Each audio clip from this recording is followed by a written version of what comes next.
Hey, good morning. I'm Paul Egger, Vice President of Governmental Affairs for the Minnesota Realtors. Thanks for watching this week's legislative update. I want to talk just a little bit about the announcement this week that the state has a budget surplus of $329 million, which is good news.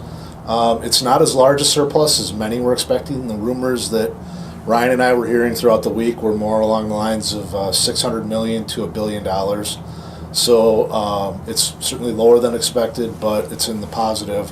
So that's good news. It'll also kind of ratchet up the intensity around the Capitol because it's not quite as much money for legislative leaders to address a variety of competing priorities, the largest of which is the federal tax conformity issue, which we'll be talking a lot about as the session goes on.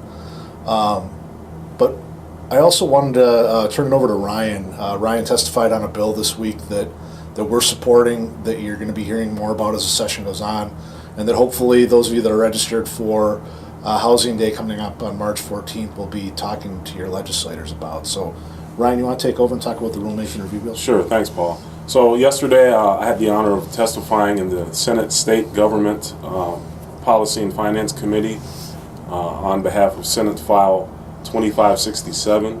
That bill is being authored and carried by Senator Kiffmeyer, who's actually the chair of that committee. She's carrying that bill on behalf of Housing First.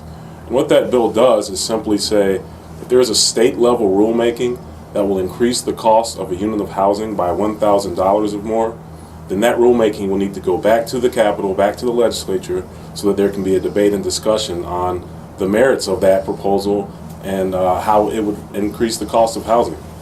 There's debate about the threshold and the different types of rulemakings and policies that are impacting the cost of housing, and we're open to have that debate.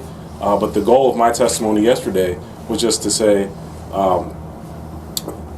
the housing is a product, and the cost to the consumer is influenced by the cost of production. So we all need to be conscious of that, and policymakers need to be conscious of how the tweaks that they make impact the end cost of housing to consumers. That's all for this week. Thanks for watching the legislative update.